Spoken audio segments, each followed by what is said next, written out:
दोस्तों एक बार फिर आप सभी का बहुत बहुत स्वागत है। मैं हूं घनश्याम कुशवाहा। दोस्तों पिछली वीडियो में हमने बायोलॉजी के अंतर्गत कुछ बेसिक चीज़ों का अध्ययन किया था और बायोलॉजी को दो मुख्य ब्रांचों जूलॉजी और बॉटनी में विभाजित किया था। साथ ही हमने जाना था कि कोशिका की खोज किसने की और इसके अलावा किसी जीव का निर्माण कैसे होता है।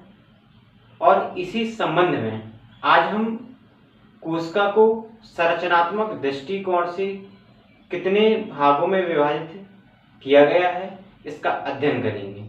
दोस्तों संरचनात्मक दृष्टिकोण से कोशिका को कुल दो भागों एनिमल सेल्स और पादप सेल्स या प्लांट सेल में विभाजित किया जाता है।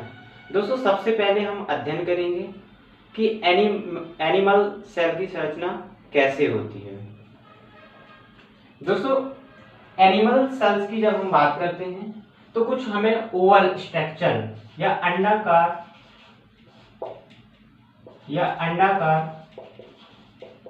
स्ट्रक्चर देखने को हमें मिलती है। इसके अलावा इसकी जो सबसे बाहरी लेयर होती है उसे हम सेल मेम्ब्रेन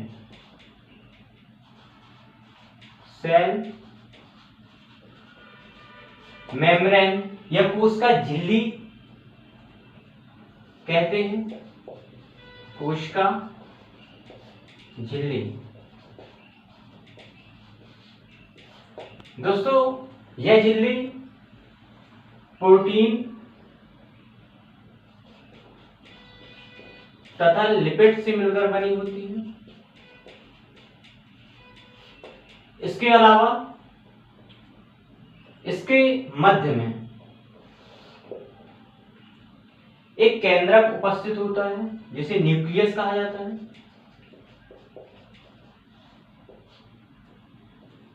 तथा इस केंद्रक तथा कोशिका झिल्ली के मध्य हमें एक गाढ़ा द्रव देखने को मिलता है जिसे हम साइटोप्लाज्म कहते हैं। साइटोप्लाज्म ये कोशिका द्रव इसे कहा जाता है।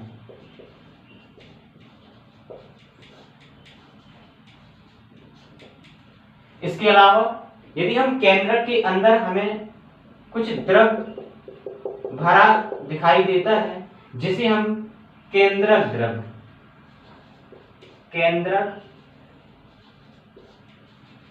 या इसे न्यूक्लियोप्लाज्म कहा जाता है।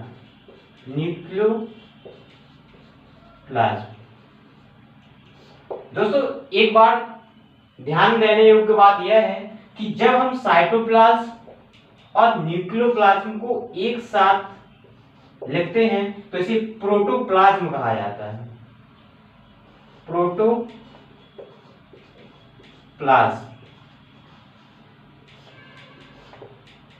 इसके अलावा कोशिका द्रव में कुछ बेलनाकार और आपस में संयुक्त कुछ संरचनाएं देखने को मिलती हैं जिन्हें ईआर या एंडोप्लाज्मिक रेटिकुलम कहा जाता है। एंडोप्लाज्मिक रेटिकुलम कहा जाता है। दोस्तों ईआर या एंडोप्लाज्मिक रेटिकुलम दो प्रकार की होती है। पहली स्मूथ ईआर और दूसरी होती है रफ। दोस्तों ईआर का विभाजन मुख्य रूप से राइबोसोम की उपस्थिति और अनुपस्थिति के आधार पर किया गया है। ऐसे सभी ईआर जिसमें राइबोसोम उपस्थित होते हैं उन्हें रफ ईआर कहा जाता है, जबकि ऐसे ईआर जिसमें राइबोसोम अनुपस्थित होता है उसे स्मूथ ईआर कहा जाता है। दोस्तों कुछ ईआर को दर्शाया गया इस चित्र में जिसमें आप देख रहे हैं कि कुछ संरचनाएं डॉटेड संरचनाएं बनी हुई हैं, इन्हें राइबोसोम कहा जाता है। अर्थात ऐसे ईआर जिसमें राइबोसोम उपस्थित है, ऐसे ईआर को रफ ईआर कहा जाता है। इसके अलावा आप कुछ इन बेलनाकार संरचनाओं को देख रहे हैं जिसमें राइबोसोम अनुपस्थित है, ऐसे ईआर को स्मूथ ईआर कहते हैं। दोस्तों इसके अलावा इसमें कोशिका द्रव के अंदर कुछ बंडल नुमा संरचनाएं देखने को मिलती हैं जिन्हें हम सेंट्रोसोम कहते हैं।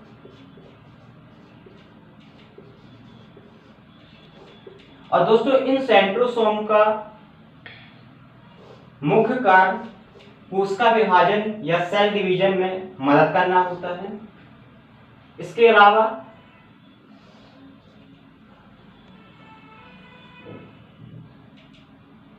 आपको एक खोखली संरचना दिखाई दे रही होगी जिसे वैक्यूल्स या रिक्तिका के नाम से जाना जाता है।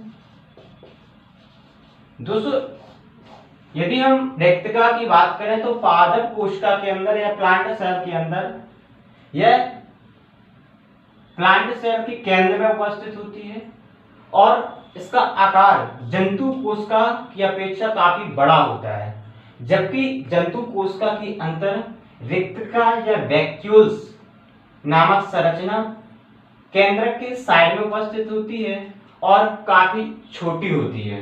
इसके अलावा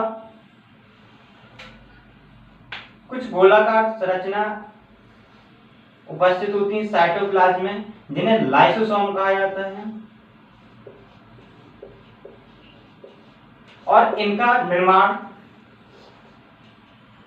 गोल्जी बॉडी से होता है। गोल्जी बॉडी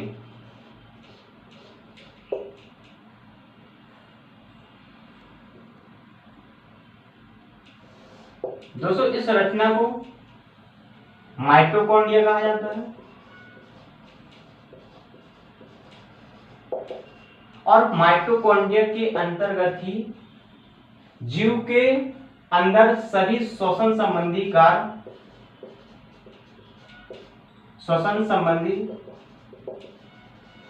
सभी कार्य संपादित होती हैं। और जब कोई जीव भोजन को ग्रहण करता है तो उसका वायु की उपस्थिति में अपघटन होता है जिससे ऊर्जा उत्पादित होती है और जीव को ऊर्जा प्राप्त हो जाती है, इसलिए इसे ऊर्जा का पावर हाउस कहा जाता है। जबकि राइबोसोम में प्रोटीन का निर्माण होता है, इसलिए राइबोसोम को प्रोटीन की फैक्ट्री भी कहा जाता है। इसके अलावा लाइसोसोम से हमेशा प्रतियोगी परीक्षा में एक विकल्प बनता है कि सुसाइटल बैग या आत्महत्या की थैली किसे कहा जाता है, तो इसका आंसर है दोस्तों लाइसोसोम। दोस्तों अब हम चर्चा करते हैं कि प्लांट सेल में कौन कौन से कोशिकांग पाए जाते हैं और ऐसे कौन से कोशिकांग हैं जो केवल पादप कोशिकाओं में ही देखने को मिलते हैं। दोस्तों पादप कोशिका के अंदर जो सबसे बाहरी लेयर होती है उसे कोशिका भित्ति या सेल वॉल कहा जाता है या कोशिका भित्ति।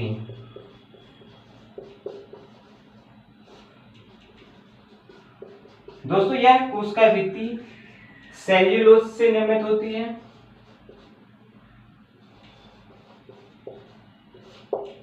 और इसके बाद एनिमल सेल की तरह हमें सेल मेम्ब्रेन या कोशिका झिल्ली देखने को मिलती है। और हमने पहले भी बात की थी कि इसके केंद्र में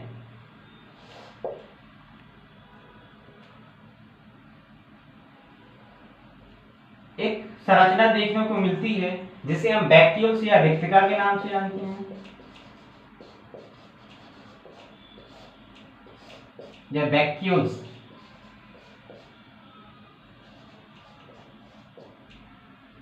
दोस्तों यह संरचना मुख्यतः वाटर अर्थात जल तथा उत्सर्जी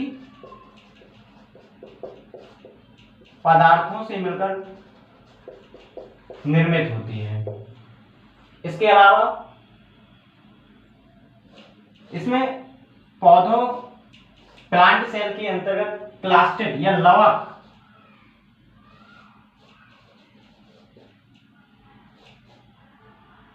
या प्लास्टिड, जिसका एक मुख्य प्रकार होता है क्लोरोप्लास्ट।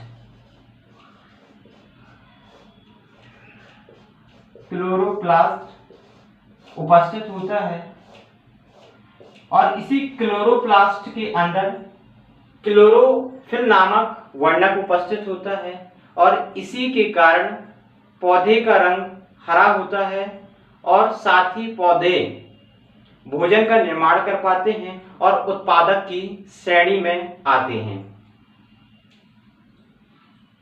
इसके अलावा यदि हम लाइसोसोम की बात करें तो लाइसोसोम दोस्तों पौधों की कोशिकाओं में लगभग अनुपस्थित होता है और यदि कुछ कोशिकाओं में यदि दिखाई देता है तो उसके लिए स्पीरोसोम शब्द का प्रयोग किया जाता है।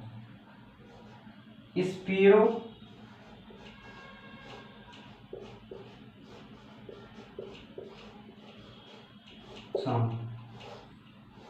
और इसी तरह जैसे हमने जंतु कोशिका के अंदर गोल्जी बॉडी की बात की थी, इसी तरह हमें उससे मिलती जुलती कुछ संरचनाएं देखने को मिलती हैं जिन्हें हम डिक्टियोसोम कहते हैं।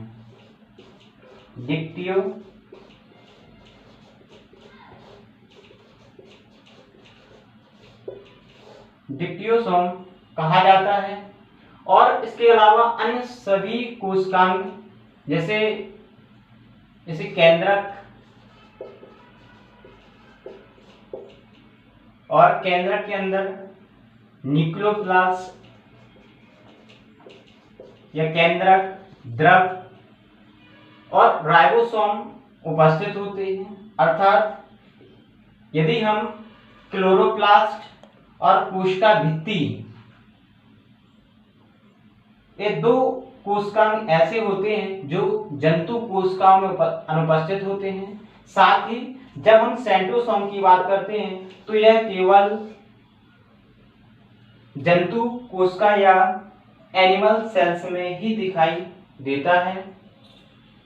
दोस्तों इस प्रकार हमने डायग्राम के माध्यम से जंतु कोशिका और पादप कोशिका को समझा।